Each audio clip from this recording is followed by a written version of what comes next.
Deus, podemos nos reunir para adorar o Senhor, com as nossas famílias, também como um povo do Senhor, um povo que foi escolhido, separado para sermos santos. Ele nos chamou.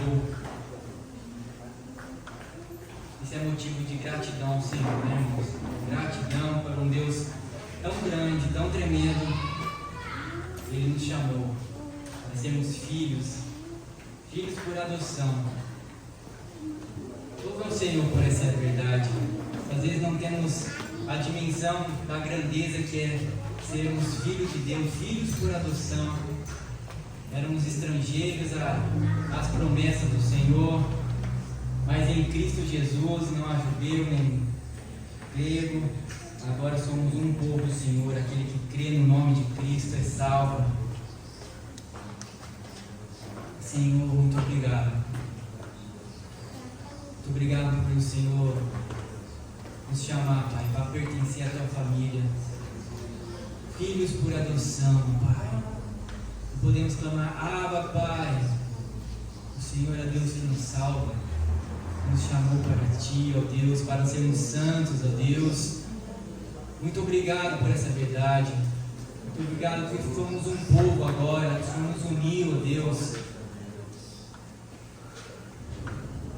Não há mais separação, ó Deus. Podemos, Senhor, olhar uns para os outros, ó Deus, e agradecer a Ti, ó Pai, porque não foi, Senhor, por um gosto ou por uma questão de sociedade, mas o Senhor nos uniu porque somos o Teu povo, lavados e remidos, Senhor, pelo Teu sangue, ó Pai.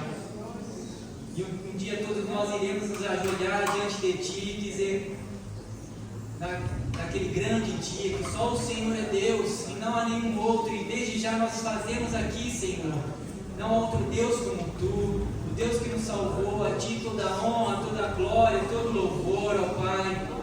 Muito obrigado, Pai, pela Tua obra de salvação, de redenção em nossas vidas. Senhor, continue, Senhor, agindo em nossas vidas, Senhor, agindo no meio do Teu povo, Senhor, trazendo o arrependimento para os nossos corações, para o nosso coração dos nossos filhos, ó Pai, para que continue, Senhor, com essa fé, ó Deus, continue, Senhor, neste caminho, ó Deus. Ó Deus, continue, Senhor, com a nossa geração, nos ajude, Senhor, como pais, ó Deus, a ser pais que honram o Teu nome, que levem a Tua palavra, que preguem a Tua palavra, Senhor, dentro da nossa casa mesmo, ó Deus, para que vidas, Senhor, sejam transformadas, Senhor, nossas vidas sejam transformadas, e sejam sal e luz, Senhor, deste mundo. Senhor, e por isso nós estamos aqui, Pai. Venha aquecer o nosso coração, venha, Senhor, limpar a nossa mente, Senhor Jesus. É isso que nós clamamos, ó Pai. Aquece o nosso coração, ó Pai. Vivifica, Senhor, a nossa fé, ó Deus. No nome de Senhor Jesus. É isso que nós oramos, ó Pai, nessa noite.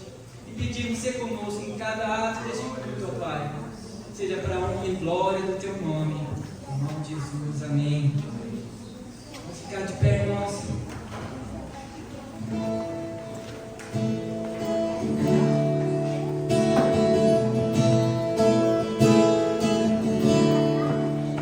É o Teu povo aqui presente,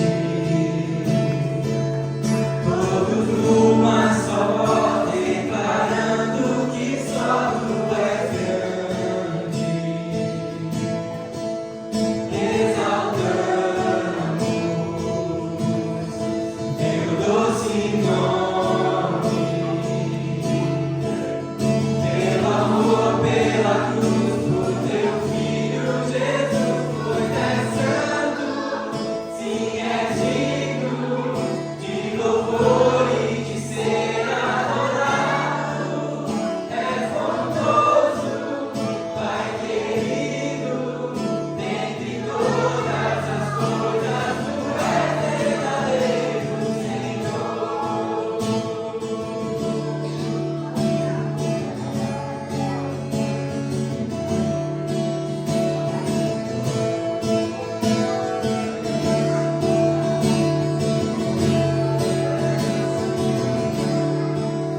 É o Teu povo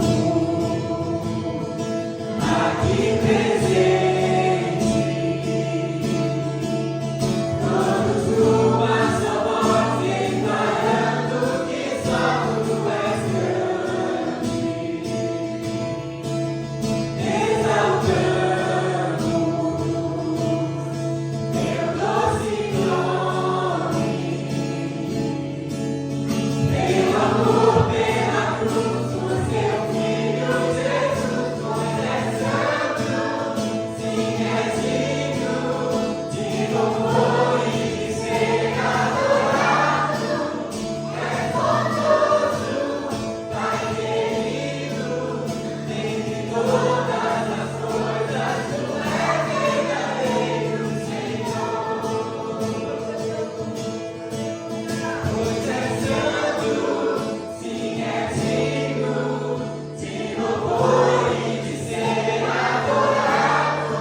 Nós te exaltamos. É o Deus que é a fonte de toda bênção. Esse é o nosso Deus. Se você precisa de alguma coisa, creia que Ele é o Deus de toda graça, de toda riqueza, toda bondade, toda misericórdia está no Senhor Jesus Cristo. Creia nessa noite, creia que o Senhor é o Deus que ouve a tua voz. Louvado seja. Aleluia. Teu nome.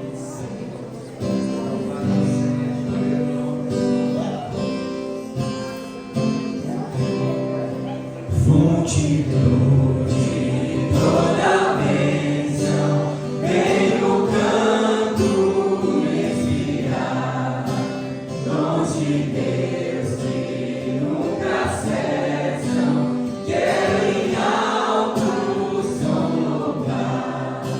Ó, ensina um novo canto dos devidos lá do céu.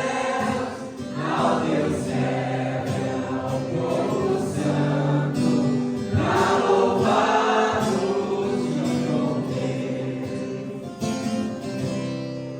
Cadê o Ebenezer, por Jesus me socorrer, e por sua graça espero transportar-me para o céu.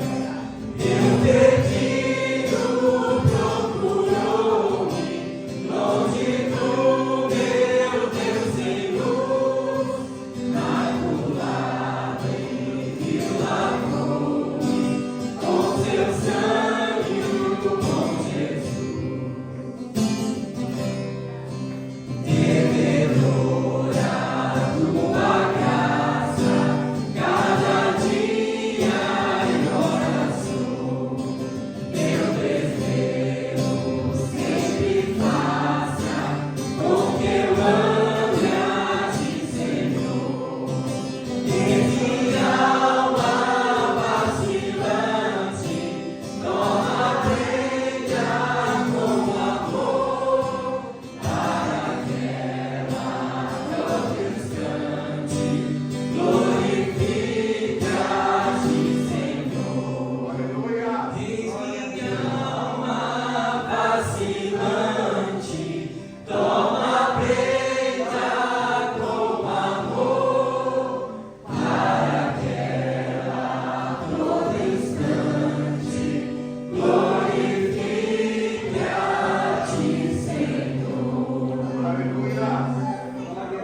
Senhor Jesus, o nosso amor é tão pequeno, Pai. Senhor, prende as nossas vidas a Ti, Senhor. Agarra que o nosso coração seja agarrado ao Teu, Senhor Jesus, para que venha Te amar, Senhor Jesus, para que venha glorificar o Teu nome, Senhor Jesus. Sim, a Ti clamamos, Senhor Jesus. Vem, Senhor, tomar as nossas vidas, os nossos corações. Vamos, Senhor Jesus, queremos, Senhor, Te honrar a todo instante e a cada momento, Senhor Jesus. Toma nossas vidas, nós entregamos a Ti, Senhor Jesus. Os nossos sonhos, os nossos planos, nós entregamos a Ti, Jesus. Não há um Deus como Tu. Aleluia.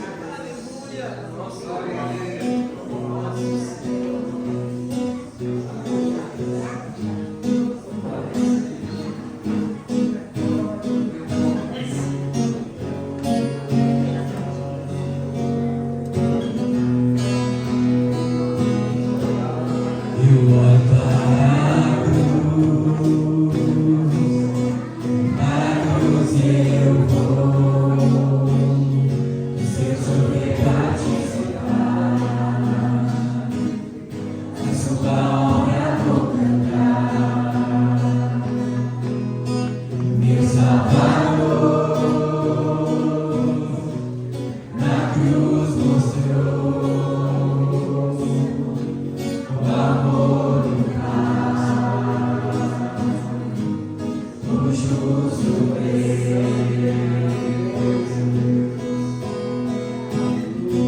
pela cruz me chamou, gentilmente me atraiu.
também para o próximo.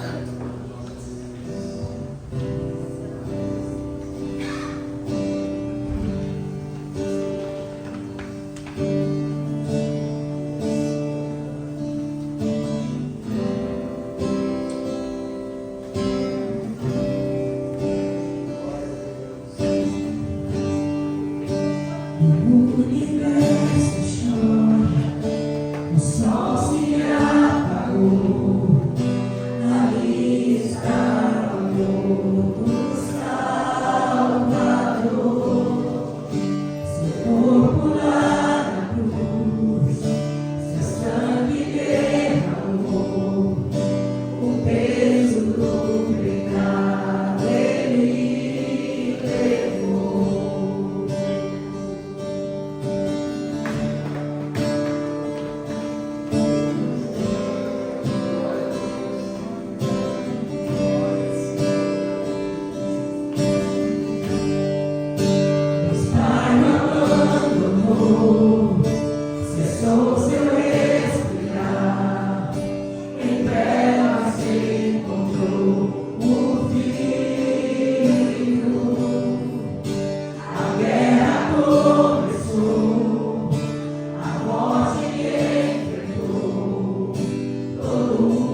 lavamos as nossas vestes com o sangue do Cordeiro, Pai. Temos essa certeza, Pai, que um dia contemplaremos face a face, adoraremos, porque sim, Senhor Jesus, tu venceste a morte, Pai, nada nos segurou, Pai. Senhor, tu és um Deus que é vitorioso, Senhor Jesus. E nós, Senhor, contigo, Senhor, nós estamos unidos a Ti, Senhor, e a Tua vitória também é a nossa vitória, Pai. Que o Senhor nos dá vitória sobre o pecado, sobre as dores dessa vida, o Senhor nos dá a vitória, o Senhor nos dá o consolo. Muito obrigado, Senhor Jesus, porque em Ti temos a toda a graça, temos, Senhor, em Ti a fonte bendita, e nós exaltamos a Ti, Senhor, Deus de nossas vidas. Nós Te adoramos, ó Pai, e Te exaltamos. Muito obrigado, Senhor. Aleluia. Glória ao Teu nome. Amém.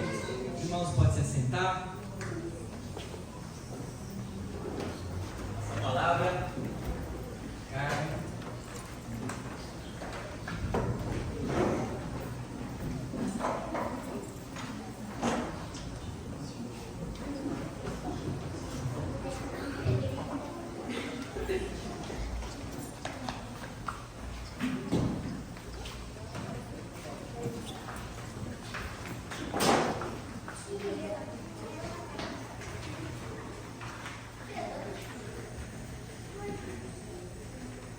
Graças a paz, irmãos. Amém.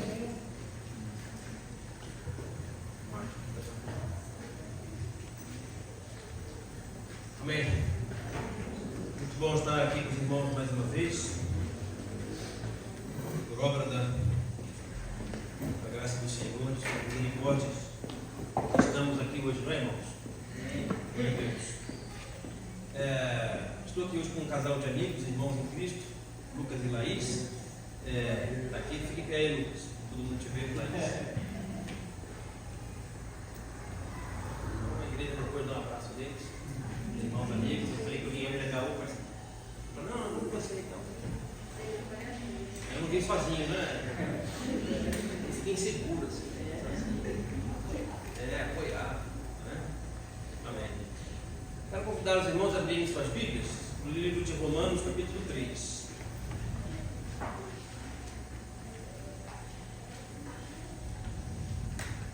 Hoje nós vamos ler, o texto básico é esse aqui, do 9, do versículo 9 até o 24.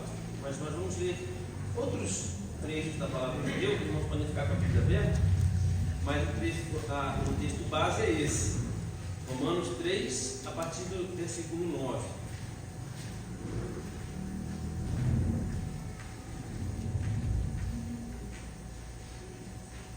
Pois que somos nós mais excelentes? De maneira nenhuma, pois já dantes demonstramos que tanto judeus como gregos todos estão debaixo do pecado, como está escrito: não há um justo, nenhum sequer. Não há ninguém que entenda, não há ninguém que busque a Deus. Todos se extraviaram e juntamente se fizeram inúteis. Não há quem faça o bem, não há nenhum só. A sua garganta é um sepulcro aberto, uma língua trata enganosamente, peçonha de áspides está debaixo dos seus lábios, cuja boca está cheia de maldição e amargura, os seus pés são ligeiros para derramar sangue, em seus caminhos há destruição e miséria, e não conheceram o caminho da paz. Não há temor de Deus diante de seus olhos. Ora, nós sabemos que tudo que a lei diz aos que estão debaixo da lei, o diz para que toda boca esteja fechada e todo mundo seja condenável diante de Deus. Por isso nenhuma carne será justificada diante dele pelas obras da lei, porque pela lei vem o conhecimento do pecado. Mas agora se manifestou sem a lei a justiça de Deus, tendo o testemunho da lei e dos profetas. Isto é, a justiça de Deus pela fé em Jesus Cristo, para todos e sobre todos os que creem, porque não há diferença. Porque todos pecaram e destituídos estão da glória de Deus, sendo justificados gratuitamente pela sua graça, pela redenção que há em Cristo Jesus. Amém. Vamos orar, irmãos. Santo Deus, eterno Pai, nós te agradecemos, ó Pai, por este momento, pela tua palavra, por cada pessoa, cada família aqui representada. Senhor, nós te louvamos, Senhor, pela tua benignidade, pela tua bondade, pela nossa salvação em Cristo, e pedimos que o Senhor nos abençoe agora neste momento, Senhor, na pregação da Tua palavra, Senhor. Dá-me graça, Senhor, misericórdia, Senhor. Abençoa cada irmão que está aqui, cada coração, ó Pai. Ministra nos nossos corações, ó Pai. Se comigo, Senhor, que não sou digno de pregar a Tua palavra, mas por obra das Tuas mãos, ó Pai, é que eu entrego neste momento nas Tuas mãos, em nome de Jesus. Amém.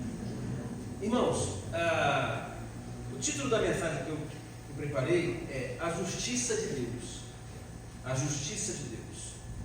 E esse tema falar de justiça de Deus é uma empreitada difícil. Não é algo muito simples de tratar desse assunto. É um tema razoavelmente complexo, mas nós não vim aqui para tratar de complexidade nenhuma, apenas expor algumas coisas para os irmãos, analisar esse texto e outros, e nós vamos tirar aqui algumas conclusões. Mas primeiro eu quero mencionar o seguinte: a questão da justiça é algo que aflige o ser humano. Nós estamos sempre preocupados com as injustiças que a gente vê.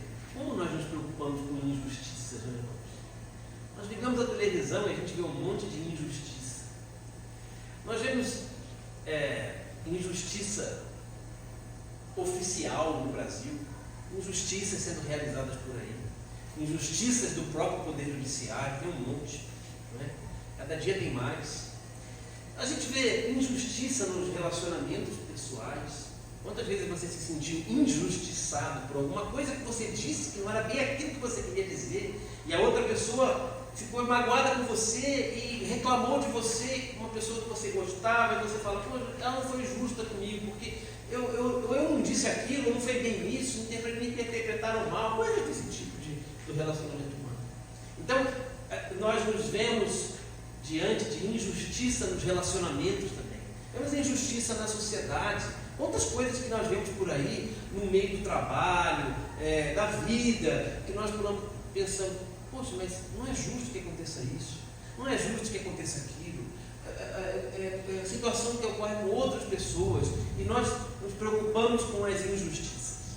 Ficamos decepcionados com pessoas às vezes, porque não esperávamos isso ou aquilo, não esperávamos que fosse acontecer isso, que aquela pessoa fosse fazer isso ou aquilo. Nos decepcionamos com pessoas, nos decepcionamos com o país. Parece que não existe justiça no mundo, não é? Parece que o mundo é uma injustiça só. Muito mais injustiça do que justiça. Quantas vezes ficamos indignados com algumas coisas que acontecem, com outros, conosco mesmo, com o país, com a sociedade. Irmãos, nós vivemos num mundo caído no pecado. Nós não estamos no céu, vivemos neste mundo. Esse mundo está corrompido. Deus fala que o mundo jaz no maligno, né? O diabo está sapateando por aí. E o ser humano está sapateando junto. O mundo está no pecado. O sistema do mundo é um sistema corrompido pelo pecado. O sistema deste mundo é um sistema atolado na lama do pecado.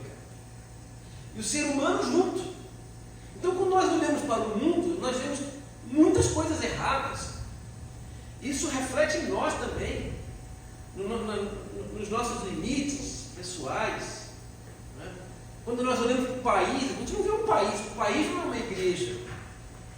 Até a igreja está em construção, até a nossa própria igreja, falando em sentido geral, né? Nós estamos sempre caminhando, aprendendo mais com o Senhor, melhorando as arestas. Imagina o mundo que está totalmente no pecado.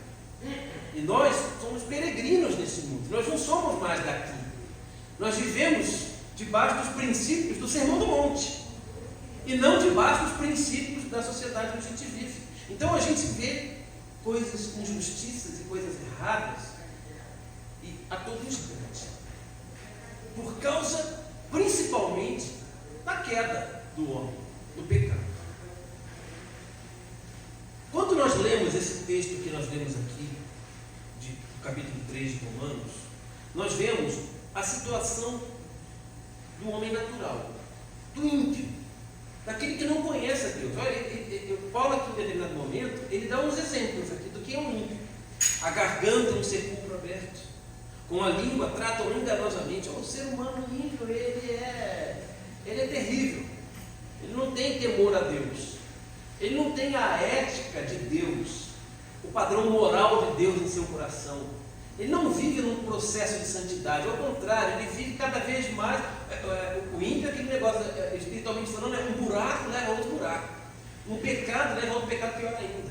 Então a língua dele a garganta tem sepulcro aberto, vai, a boca está cheia de maldição e amargura. É a pessoa que fala coisa. Você ouve aquela pessoa ímpia mesmo falando, e às vezes fala com orgulho de coisas pecaminosas, fala com orgulho daquilo que ele deveria se envergonhar. Seus pés são ligeiros para derramar sangue, os violentos. Não é? Em seus caminhos só há destruição e miséria. A pessoa que vive sem Deus, ela vai de mal a pior aos olhos de Deus. Não é aos olhos do homem, porque às vezes não aos olhos do homem até bem. Você vê, o sujeito é ímpio, mas cada vez mais rico, cada vez mais com poder, cada vez mais importante, cada vez mais desejado pelas pessoas, mas aos olhos do Senhor, muitas vezes, ele está cada vez pior. O Salmo 73 fala que o dia que ele morrer e que ele acordar do outro lado, ele vai ver que a vida dele foi como um sonho. E aí ele viu que a vida dele não valeu de nada, mas agora ele está diante de Deus para prestar contas. Ele viveu muito bem, muito rico. Aí o salmista fala, eu que vivia sofrendo, tal. Aí no final ele fala, o Senhor está sempre comigo. Quando eu entrei na congregação dos justos, eu entendi tudo. Então, irmãos, nós temos que ter cuidado com a ótica. Né? A ótica. Sei onde eu li, se eu li isso nos livros que eu estou lendo, eu vi uma pregação que fala assim, nós tratamos às vezes com uma pessoa ímpia do mesmo assunto ético, mas os nossos dicionários são diferentes. Então, o que é sucesso para o ímpio, a palavra sucesso para nós tem outra conotação. Sucesso para nós é bem-aventurança. Isso é sucesso para o crente. São aquelas bem-aventuranças ali. Só que bem-aventurado que chora, bem-aventurado humilde, bem-aventurado manso, não são as bem-aventuranças. As nossas leituras são outras em relação ao mundo. Então aqui nós vimos agora que é o ímpio, mas ele dá a resposta para o ímpio, quando ele fala que Cristo é a justiça de Deus.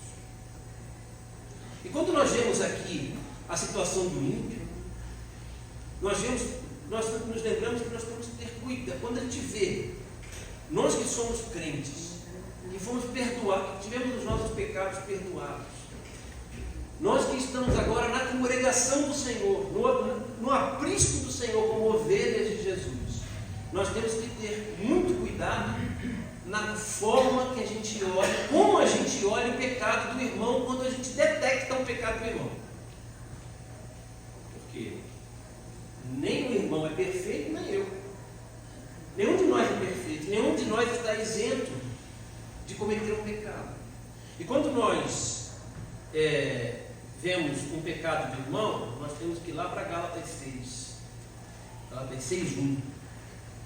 Fala assim, irmãos, se algum homem chegar a ser surpreendido em alguma ofensa, vós que sois espirituais, encaminhai tal com espírito de mansidão, olhando por ti mesmo, para que não sejais também tentado.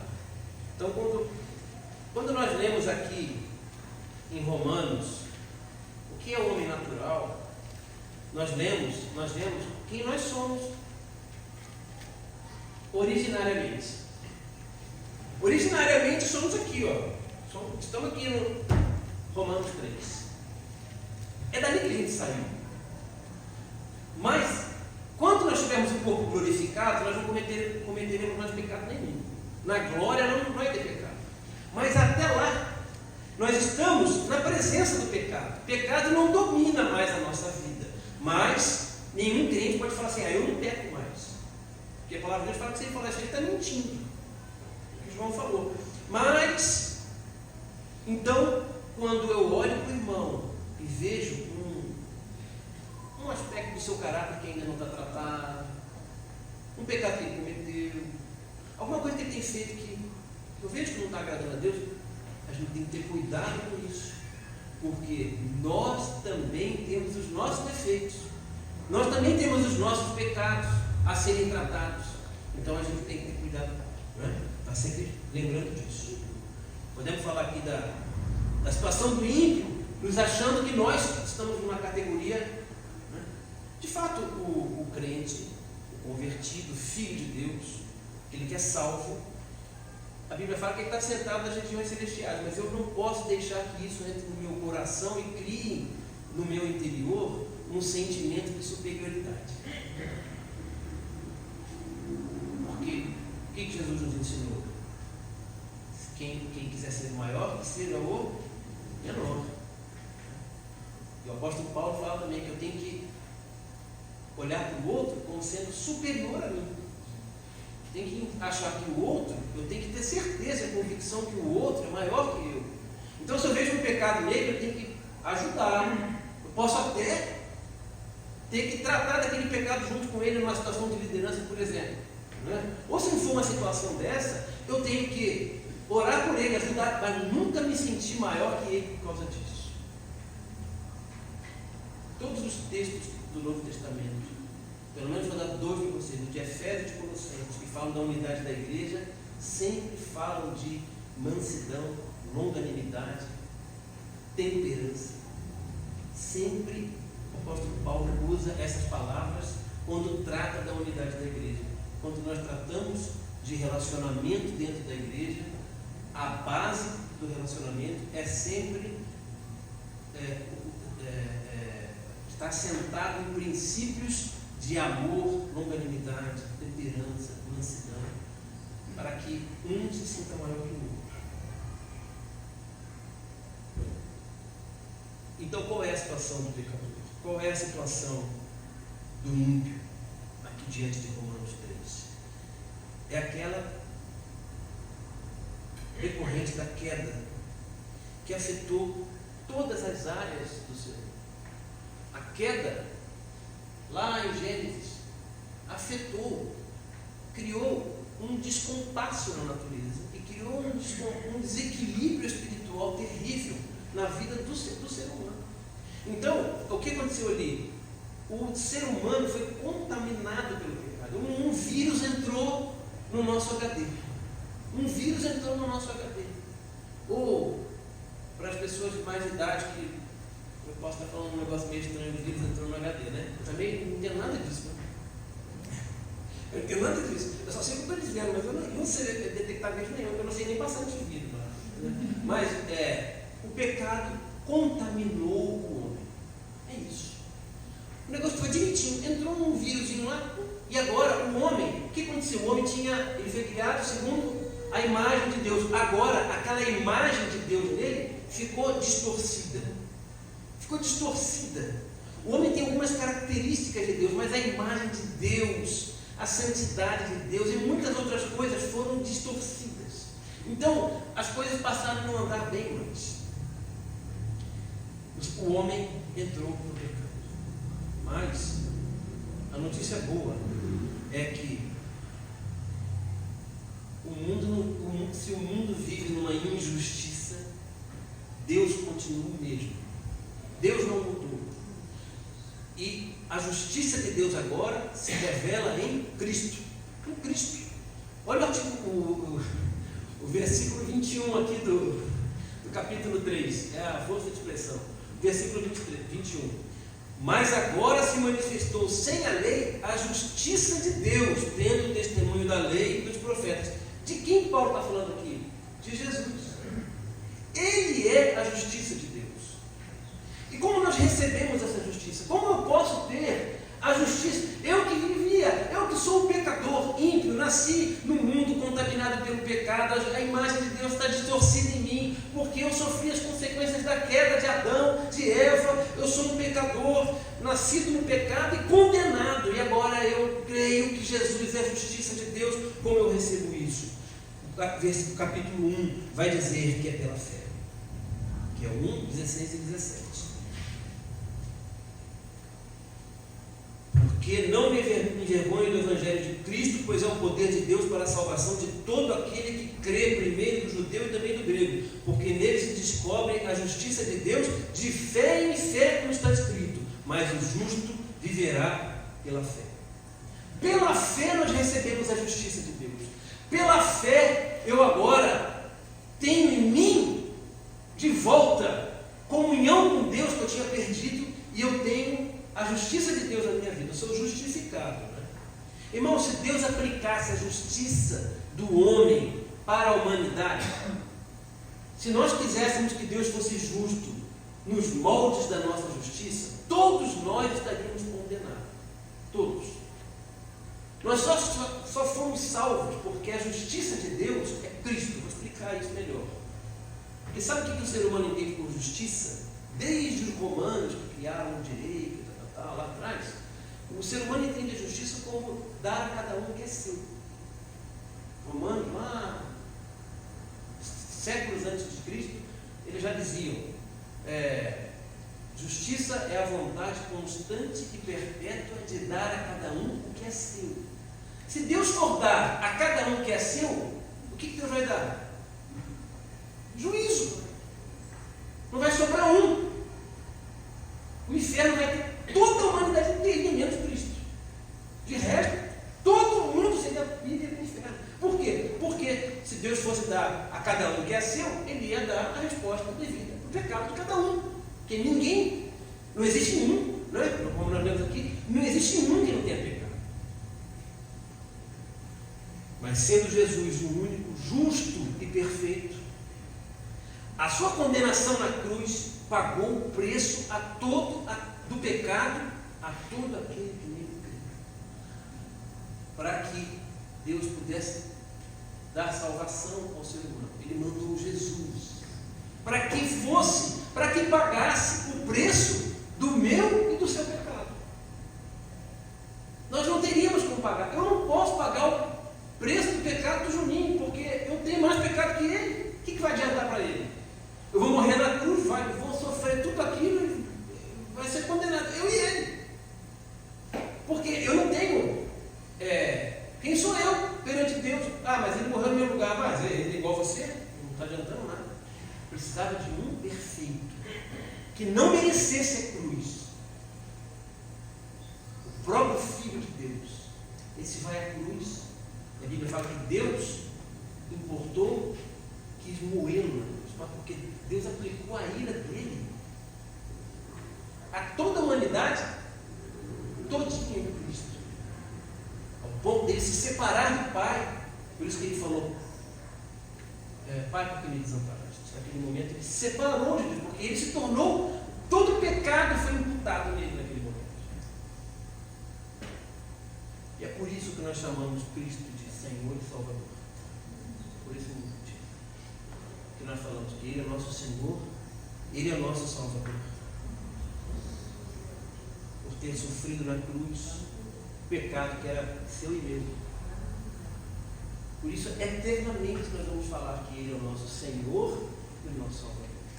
Por isso que a minha vida é dele e a sua vida é dele também, porque Ele pagou o preço do seu pecado e do meu. Ele não merecia morrer, Ele não merecia sofrer o que Ele sofreu, mas Ele fez isso por amor de mim e de você. Irmãos, e a palavra de Deus fala que Jesus é a justiça de Deus. O que é justo diante de Deus? Cristo. Mas se você está querendo saber o conceito de justiça, o que é a justiça? Irmãos, a justiça de Deus, ela está ligada à santidade e à resposta de Deus ao pecado. A justiça de Deus está ligada à santidade absoluta de Deus. O fato de ele ser santo, totalmente santo. Santo, santo, santo. Não, os querubins à volta de Cristo, quando Isaías vê o trono, e os serafins, né? Serafins, com duas asas, cobriam o rosto, com duas asas nos pés, com duas voavam. E eles diziam: Santo, Santo, Santo é o Senhor das Exércitos. Uma vez um irmão meu falou que ele falou assim: achei tão bonito isso. eu acho que os serafins, eles não falavam santo, santo, santo à toa. Eles são tão impressionados com a justiça de Deus que eles falam santo, santo, santo. Eles estão impressionados com a justiça de Deus. Ele é santo, eles passam a eternidade falando isso. Santo, santo, santo é o Senhor das Nações. Deus está, ele não está acima dos principados e potestades, ele está muito acima dos principados e potestades. E a santidade de Deus, ela está muito acima de qualquer outra coisa. Então a sua justiça está ligada à sua santidade, e a ira santa de Deus, que é a resposta para o pecado que Deus abomina. Como nós, pecadores, como nós que estávamos nessa situação aqui que Paulo diz em Romanos, como nós poderíamos chegar a Deus? Como nós poderíamos ter comunhão com esse Deus que é justo e perfeito? Como? Como posso eu chegar a Deus se Ele é o Altíssimo? Quando a Bíblia fala que Ele é Altíssimo, e as pessoas falam do tamanho do universo, eu fico pensando, é Altíssimo mesmo. É que Deus é Altíssimo e perto, né? Que Ele é Altíssimo, Ele é muito grande, Ele fez o universo com as suas mãos. As cataratas do Iguaçu são uma gotinha de água que Ele fez assim e fez as cataratas do Iguaçu. Era maravilhoso. Acho que nem essa gotinha, só um respingar.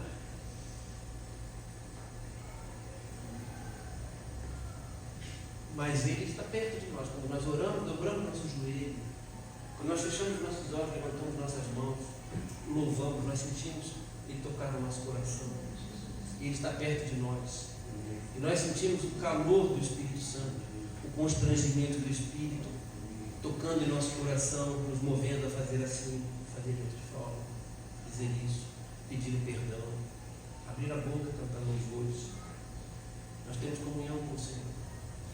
Ele é o Altíssimo e Ele é perto. Nosso Deus é maravilhoso. Como nós poderíamos chegar a Deus santo, justo, perfeito, e nós tão pecadores? Irmãos, verdadeiro filho de Deus, verdadeiro crente, aquele que provou de uma transformação de vida, é aquele que, quando olha para si mesmo, se vê um pecador. O crente, quando olha para si mesmo, ele vê um pecador. Tem um crente que olha para o outro e vê outro pecador. Pecador. Como eu, que sou isso. Já nós vamos ler a parábola do... Vai dar tempo aí, calma. A parábola do publicano do fariseu, né? Mas o verdadeiro crente, quando olha para si mesmo, ele se vê pecador. E quando ele olha para Deus, aí ele se vê mais pecador ainda.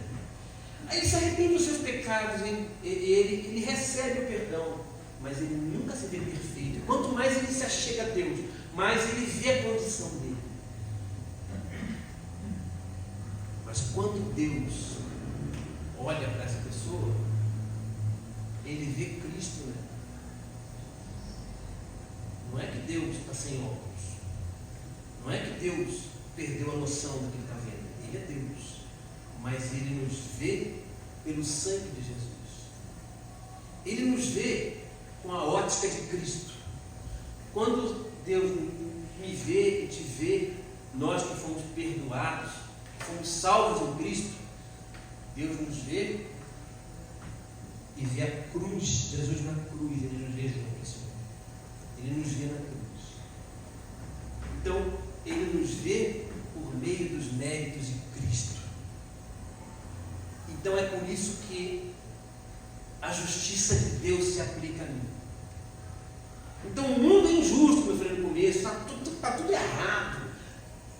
O mundo está na lama do pecado, tem injustiça perto de mim, um monte de situação ocorrendo, mas diante de Deus, nós estamos em paz com Deus.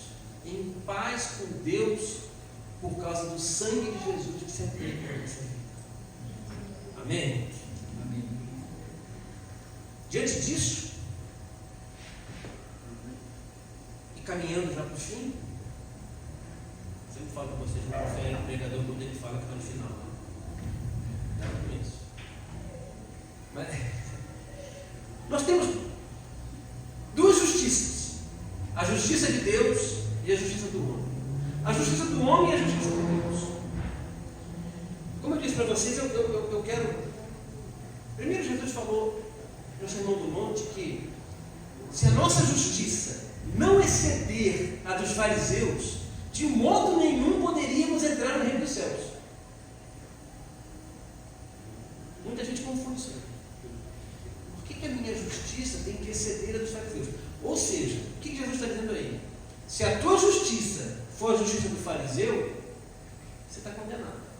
Qual é a justiça do fariseu? A justiça do fariseu é ele achar que pelas boas obras dele, porque ele é muito bom de cumprir a lei, ele merece entrar no céu. Essa é a justiça do fariseu.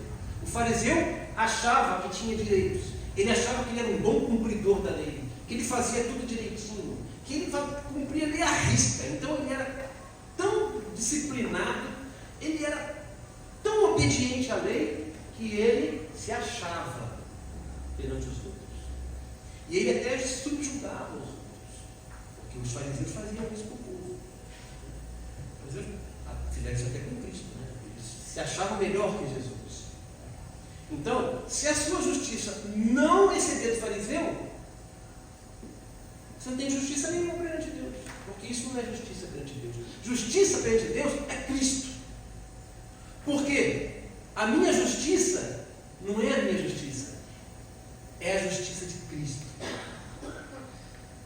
A minha justificativa perante Deus quando eu chegar na porta do céu não é dizer o que eu fiz e o que eu não fiz, é falar o que Cristo fez. É o sacrifício que ele, a morte dele, me deu a vida eterna.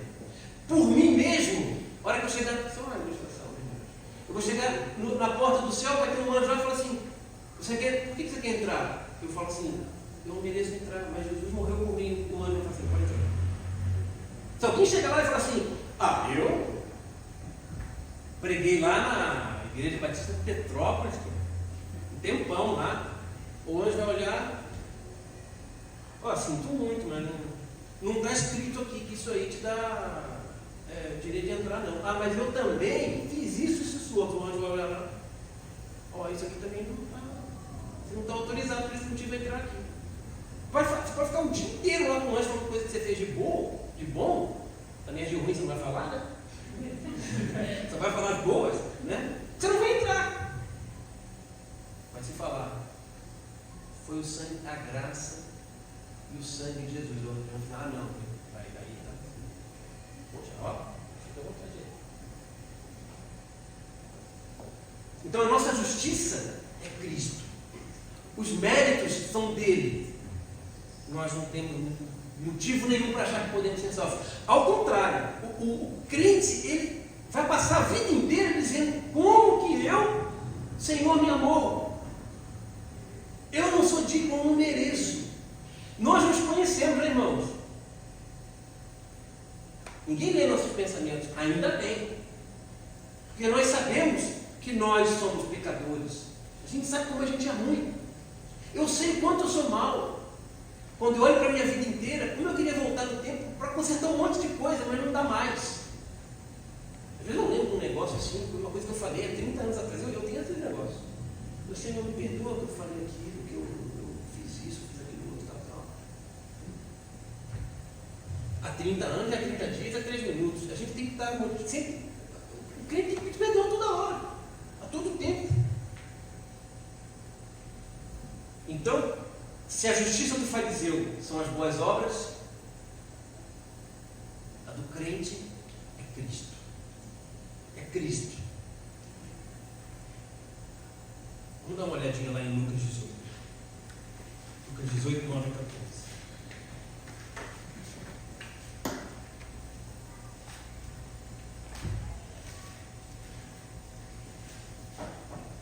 E disse também esta parábola a uns que confiavam em si mesmos, crendo que eram justos, desprezavam os outros. 2 homens subiram iam ao templo a orar. Um fariseu e o outro publicano.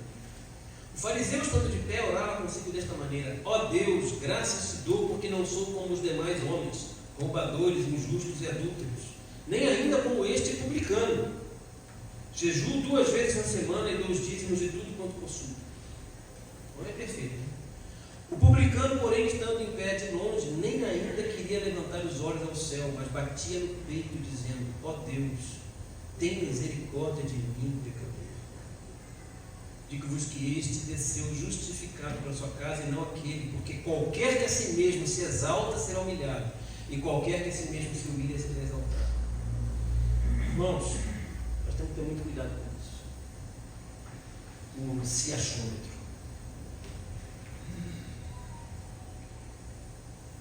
Quem desceu justificado? Aquele que bateu no peito dizendo: sem misericórdia de mim, Senhor, que sou pecador. O que Isaías falou quando viu o trono de Deus? Ele falou: Senhor, sou pecador,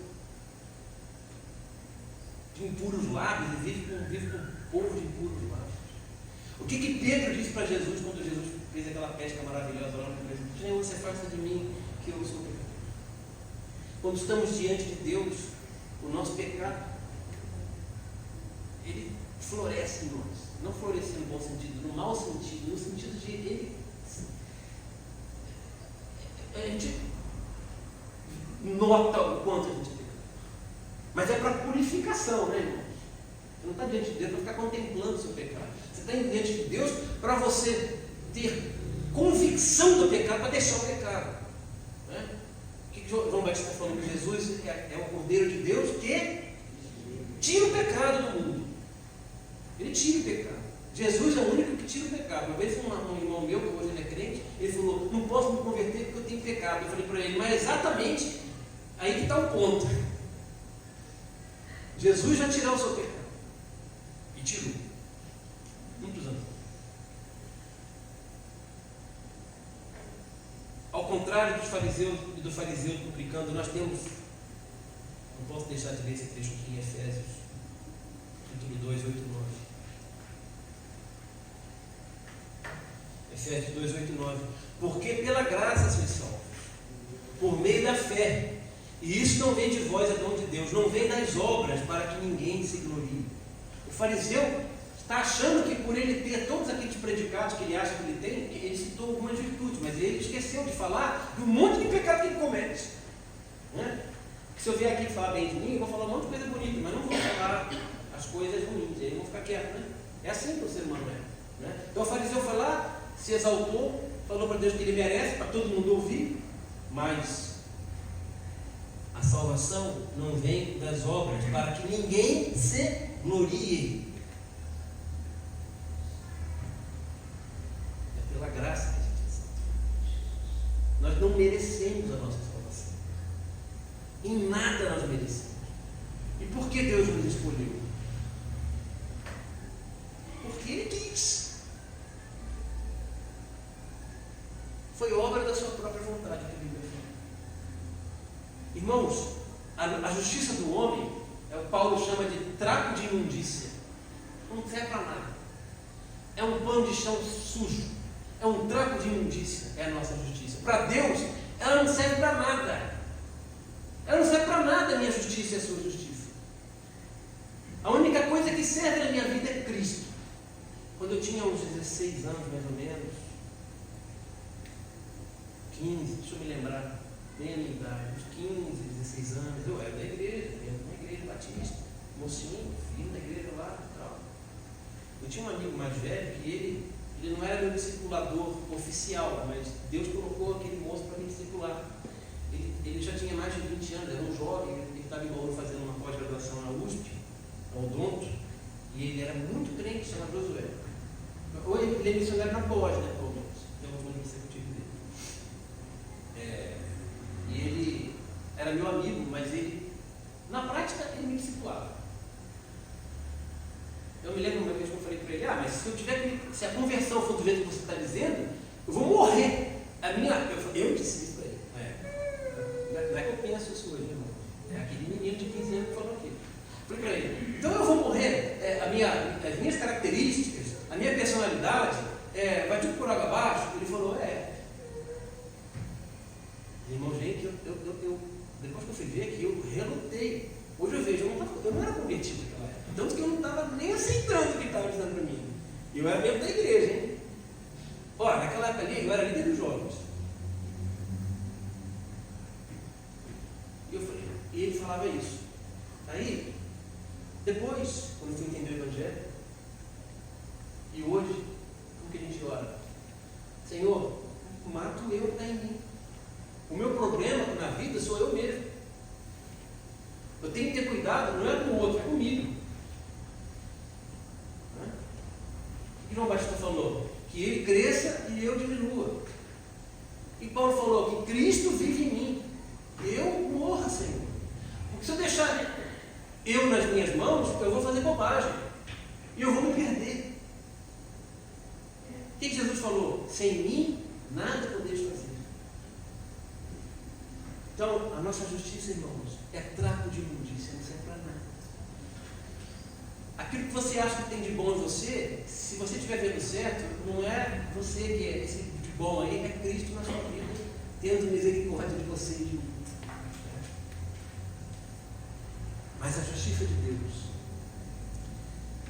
a nossa é trapo de imundícia, a de Deus, ela é santa e perfeita, amor e misericórdia. Essa é a justiça de Deus. É Cristo, né, irmão? São todos. É Cristo. A minha justiça, ela é egocêntrica. Egocêntrica. O homem, ele quer a satisfação dos seus próprios interesses. Satisfação da carne. Ele quer realizar seus próprios intentos. Ela é egocêntrica. E a justiça de Deus, ela é misericordiosa. Porque Deus não precisa da gente em nada. Mas Ele, por pura misericórdia, nos estende a salvação. Ele deu seu próprio Filho para morrer no nosso lugar. Para sofrer. Só de Jesus ter encarnado já é um sofrimento.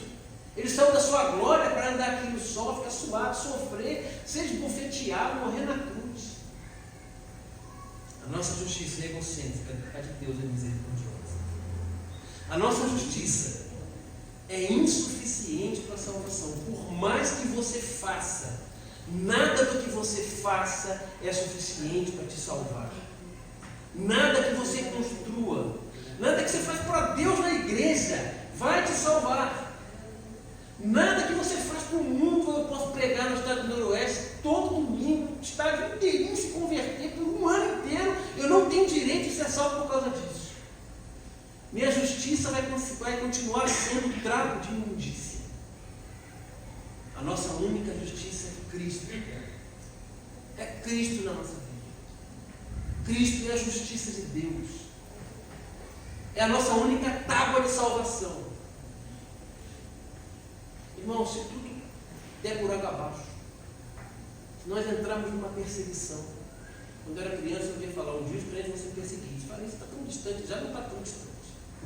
Já não está tão distante. Pode estar distante ainda. Estou falando do Brasil, né? Porque em outros lugares do mundo, Coreia do Norte nunca morreu tanto crente quanto na China. Agora a China apertou mais ainda. A China agora apertou mais ainda. Em outros lugares do mundo. Aqui a gente não.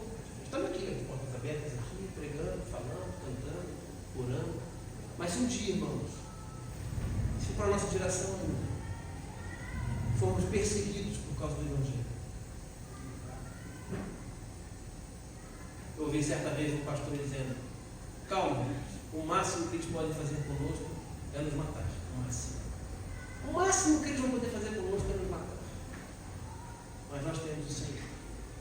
E se eles até eles nos matar, antes, seja o que acontecer, Cristo em nós é a esperança da glória. Temos o Senhor, Jesus está conosco.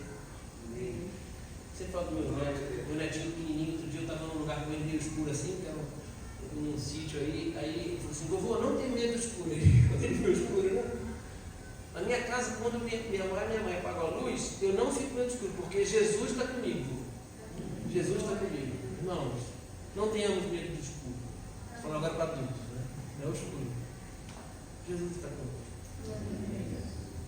Cristo é a justiça de Deus. E vamos nos apegar a essa justiça e não a nossa. E quando nós fazemos isso, nós melhoramos o nosso relacionamento com o nosso irmão, porque nós vemos que nós não temos justiça própria. Nós não temos méritos próprios. E eu não sou o bam como eu achava que eu era. E eu olho o irmão de uma outra forma. Até para nós mesmos. Se é alguma coisa que você fez, que te magoou, que você se arrependeu, mantenha esse arrependimento, mas aceite o perdão de Deus como um ato de amor, de perdão e de salvação para a sua vida. Porque você não precisa fazer nada para consertar o que você fez de errado. Jesus fez por você já. Porque esse é um problema do ser humano, né? Eu quero fazer o que eu mereci. Eu quero fazer algo para Deus, para Ele olhar para mim e falar: parabéns, cara. Isso mesmo, irmãos. Isso tem que sair da nossa cabeça. Porque os meus méritos não valem para Deus. Deus quer que eu valorize os méritos de Cristo. E eu me entregue a Ele. E aí Ele vai me olhar com os olhos através do sangue de Jesus na minha vida. Aí eu estou em paz com Deus. Amém? Eu não quero tomar muito tempo dos irmãos, como sabe que eu não fico gastando muito tempo, né? Venho aqui, dou meu recado, né? E Deus tocou no meu coração para falar de justiça. Eu não sei por que isso, né? Mas Deus conhece os nossos corações, né? Eu não sei o que eu estou dizendo, mas o Senhor sabe para quem está falando. Em primeiro lugar para mim, né? Que vou, que oro. Sempre oro a Deus que, quando eu estiver pregando, para que as pessoas que estão me ouvindo sejam edificadas pela palavra dele. Falo: Senhor, eu não tenho nada de mim para falar com os irmãos que possa edificá-los, mas a tua palavra, o teu Espírito Santo, pode entrar nos corações e alcançar as vidas, transformar quem precisa ser transformado, consolar, edificar, exortar. Que você seja abençoado com essa palavra, que a justiça de Deus, que Jesus seja realmente Senhor e Salvador da sua vida, que você obtenha a pessoa de Cristo, no sacrifício dele, perdão dos seus pecados. Que você, assim como eu, não espere agradar a Deus pelas coisas que você faz, mas porque você é e está em Cristo. Eu vou repetir, eu falei antes que há uma tendência de nós queremos voltar para as obras, que a gente quer ter algum mérito diante de Deus. Mas quando nós olhamos atentamente para a palavra de Deus, nós vemos que Deus, a salvação é pela graça. Nada do que nós fazemos vai substituir quem somos. Em primeiro lugar, eu tenho que ser e não fazer. Eu faço porque eu amo a Deus e faço as coisas para Ele, com amor e por obediência, mas não para alcançar algo de Deus. Para alcançar algo de Deus, Jesus fez por mim, e pela fé eu me uni a Ele na cruz. Né? Aí nós lembramos daquele versículo em Romanos 6. Aquele que se une a Cristo na cruz, certamente estará unido com Ele na ressurreição. Então nós queremos estar unidos a Cristo na ressurreição, nos unir à cruz, nos entregarmos a Ele e vivermos pelos méritos dele. Amém, irmãos? Vamos lá. Senhor, nós te louvamos, te adoramos nesta noite, como igreja, Senhor, diante de ti, Senhor. Te adoramos porque Tu és o nosso Deus, o nosso Senhor, o nosso Pai querido. Senhor, Tu és o nosso Salvador. E nós, Senhor, queremos declarar que dependemos de Ti em tudo, Senhor. Declaramos a Ti, Senhor. Dizemos, Senhor, do fundo do nosso coração, ó Pai, que nós não merecemos a nossa salvação, ó Pai. não entendemos por que o Senhor nos chamou, mas sabemos que o Senhor, ó Pai, é que a salvação é fruto da graça, Senhor. E é por esta obra de graça, Senhor, dos méritos de Cristo, que nós nos achegamos a Ti e pedimos perdão pelos nossos pecados, e pedimos, ó Pai, que o Senhor transforme a nossa vida, Senhor, e o Senhor nos limpe, Senhor, e tire aquilo que há em nós que não agrada ao Senhor. Pai, abençoa esta igreja, Senhor, esta comunidade, Senhor, aos irmãos que estão à frente do trabalho aqui, Senhor, em nome de Jesus, Senhor. Faz a Tua obra, Senhor, seja com cada família, Senhor, olha para as nossas dificuldades do dia a dia, Senhor, para as nossas lutas, ó Pai, Senhor, tudo colocamos nas Tuas mãos, ó. Te louvamos e Te adoramos, ó Pai, Tu que és fiel, Senhor, justo, bom, santo, misericordioso, Senhor. Tu és nosso Senhor, Pai, e eternamente estaremos diante de Ti, Te adorando, Te glorificando, Senhor. Ó Senhor, dá-nos uma semana abençoada, Senhor, uma semana, Senhor, na Tua presença, Senhor. Ó Pai, toque o nosso coração, fique conosco, Senhor. É que nós oramos, pedimos e Te agradecemos em nome de Jesus. Amém. Amém. Alguma aviso? Queremos encerrar? Amém. Um abraço ao seu irmão.